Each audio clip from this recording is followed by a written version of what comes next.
Hey guys, so we formulated 2 new products for metal polishing and I wanted to use this opportunity to provide insights on metal polishing. Plus, it's about time the old infotainment got an upgrade since there is a major leap on our metal polishing formulation. Old thing has got to go, including the old man. And we wanted to use this opportunity to share with you our latest finding on different types of metal polishing. Nasty watermarks and hazy stains are a common issue for us given the tropical weather and our geography. We have tons of rain and shine throughout the entire year. Hence, watermark is something that we are very familiar with.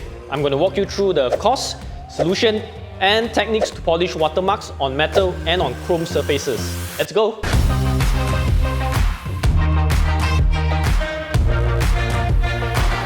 First and foremost, when it comes to polishing metal surfaces, we have to identify the type of metal surface. Is it a metal or a plastic with chrome plating? Or perhaps an alloy like stainless steel? The purpose of this is that because like every other surfaces, it requires a different approach. Likewise, whether it is a metal or chrome finishing, it has a different approach to it as well. If you ever try polishing a chrome and it swirl up, chances are it might not be the right choice of product.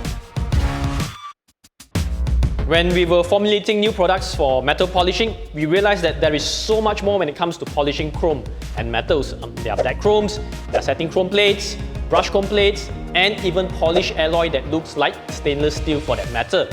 So, with that in mind, we improve our formulation for different metal finishing. Higher luster surfaces are more susceptible to scratches if we compare to a matte or satin surface. Hence, we have 2 entirely different products. To make things simple, Metal Polish 19 is for a higher Metal Polish 19 is for a higher gloss and chrome finishing, while the Metal Abrasive 16 is for matte or satin metal finishing. For example, if the metal or chrome surface is a glossy or reflective kind, we recommend using Metal Polish 19.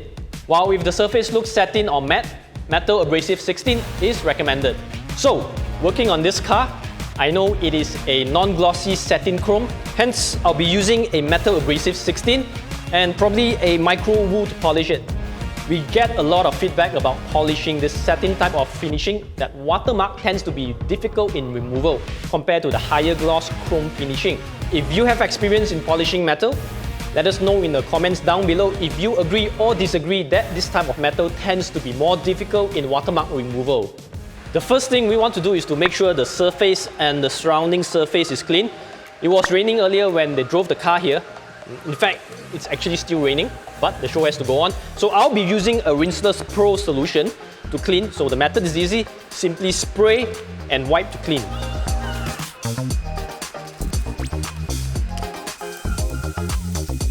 Make sure the surface is well lubricated.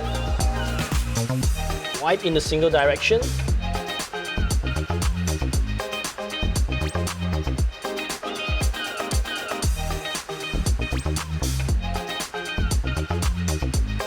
Secondly, tape up. I implore everyone not to skip this step. Tape is cheap, ruining a surface is expensive. So it's better to be safe than sorry. I would open up the doors and make sure the coverage encases the adjacent surfaces like the rubbers so that the pads doesn't hit it. Always pick a suitable size polishing plate and pad. A rotary polisher in this case is more fitting as we don't need the throw or orbital movement from the dual action polisher. The water spots on this chrome trim doesn't look that severe, so I'll actually use a micro wool pad with the Polish Abrasive 16. Next, we want to squeeze a little metal abrasive on it and begin polishing at the lowest speed. Don't start with the highest speed for the reason that we want to try it out with a less aggressive approach. If the cutting is not enough, then we increase the speed. It is just like polishing paint. We don't start with the most aggressive combination or approach, start low and increase the cutting if it is insufficient. I am using a micro wool here on a non-glossy surface. Usually this would suffice.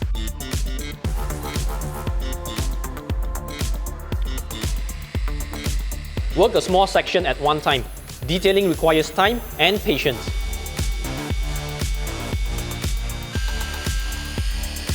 Then wipe and observe the result. If it looks good, continue on.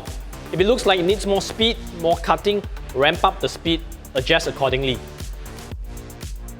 So for demonstration purpose, I'll be finishing off the trim off camera. I intend to coat the trim with 02, which is the metal coating. Be sure to spray down a diluted IPA to remove unwanted residues like polishing oil so that the coating will bond onto the surface completely. The metal coating will help to slow down the accumulation of mineral deposit. Always a plus, never a minus to have coating on trims. Ooh.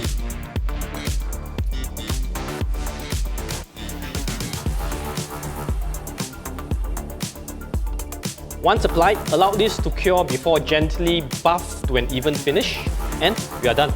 Moving on to the higher gloss type of metal polishing, I'll be switching up to Metal Polish 19 to polish the surface. This is better suited for high gloss metal finishing and wouldn't scratch up the surface. The beauty of using the right product to polish the right surface is that it saves you a lot of time.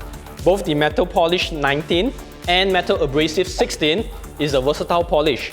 So in order to adjust your cutting, all you need to do is to switch up pads. I am intending to try this out with the Ultra Wool pad on the chrome, but may first use the polishing pad. The reason is that I want a more gentle approach.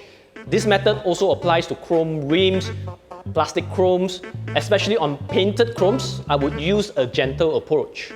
On door handles, painted chrome, I would approach with more caution, especially handles that are starting to peel off. Exercise with caution. So the process is similar. First, ensure the surface is clean and dry. Tape the surrounding surfaces before polishing.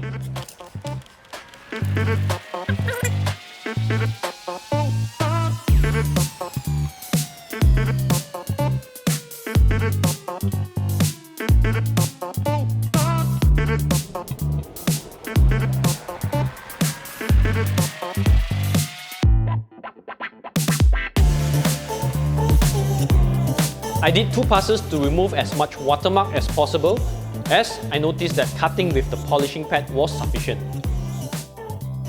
Once we are done removing watermark, inspect it, wipe it clean, and observe from multiple angles. You might wonder what happens if we use Metal Abrasive 16 on a glossy chrome like this.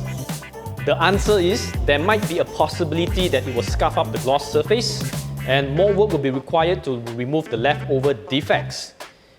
Metal Polish 19 is the simplest way to go.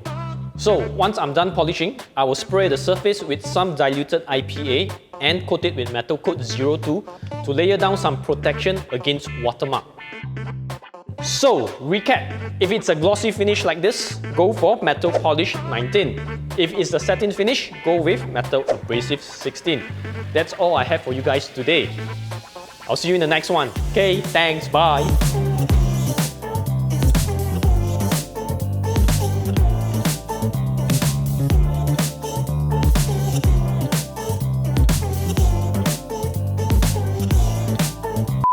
Higher luster surfaces are more susceptible.